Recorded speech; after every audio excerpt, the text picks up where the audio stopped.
Can we work it out? Only time will tell. It's gonna take a life. もちょつもん、こもさばさきです。タイトルにもある通り、ワクチン打ち終わりました。イエーイ。というわけで今日はなんでワクチンを打とうと思ったかについてと、1回目のワクチンを打ってみてどうだったのか、2回目のワクチンを打ってみてどうだったのかについて今日はお話をしたいと思います。あれんこもす。まず私がなんでワクチンを打とうと思ったかについてなんですけど、実を言うとね、最初はあんまりワクチン打ちたくなかったんですよね。なんかやっぱり初めてのことだし、結構ワクチンの会社によって効き目とか効果がすごくバラバラだし、なんだかすごいちょっと実験されてるような気がしちゃって、なのでちょっと最初はあんまりワクチンには前向きではなかったんですよね。じゃあなんで最初は打つ気なかったのに打とうと思ったかについてなんですけど、これはフランス政府がワクチン打ったら旅行に行っていいよっていう発表をしたからです。そんな目の前に人参ぶら下げられちゃったらさ、やるしかないでしょっていうことでワクチンを打ちました本当に単純な理由なんだけどでも今後多分ワクチンを打たないと国外には出ることはできないだろうなとは思ってたので、その正式な発表があったので、踏み切れたっていうのも正直あります。まずワクチンを打つなら自分がかかってるお医者さんもしくはファーマシーで打てます。私はかかりつけのお医者さんで打って、セドはファーマシーで打ちました。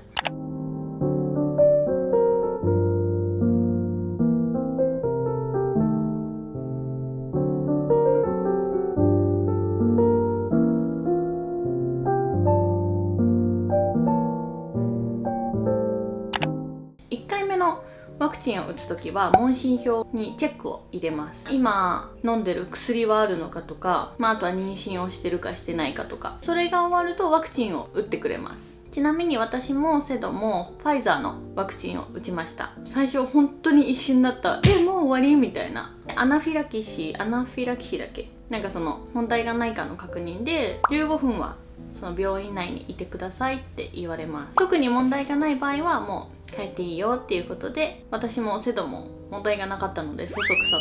と帰りました。1回目の症状はというと、打った瞬間から打った箇所がじんわり熱くなってきて、だんだん痛いなーみたいな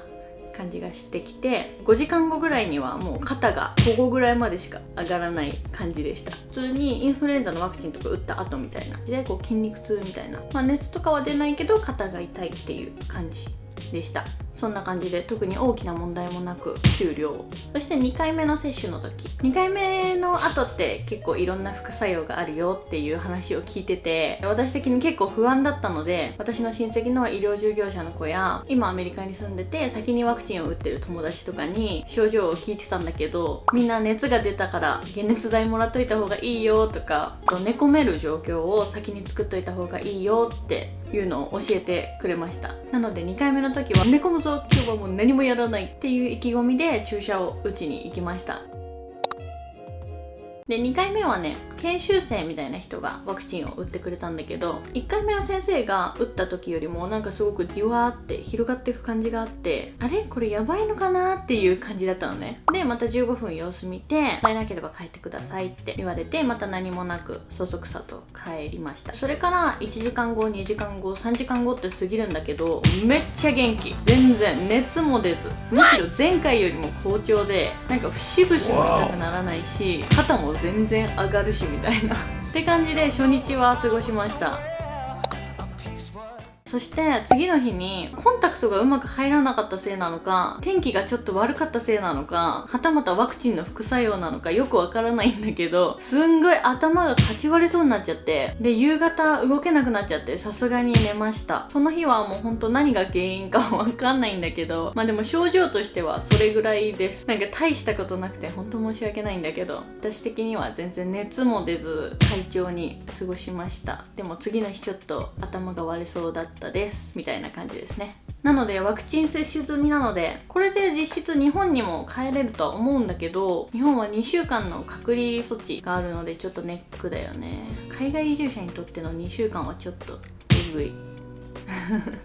2週間ぐらいしか休み取れないけど、下手したら全部隔離で終わるもんね。でもフランス本土であれば、ワクチン接種済みであれば PCR 検査もパスできるし、隔離生活もないです。そして2回ともワクチンの接種を終えると QR コードが入った紙を渡されます。その QR コードをこのアンチコロナっていうアプリで読み取ると、自分の個人情報と一緒にいつワクチンを打ったかの詳細が出てきます。なのでもしスーパーとかレストランに入る時に提示を求められたら、それを提示すれば OK ということです。ちなみにフランスのワクチン接種率は 47.5% ぐらいなので、約半数の国民が必要回数のワクチンの接種を完了しているっていう形になります。ちなみに日本は 29.3%。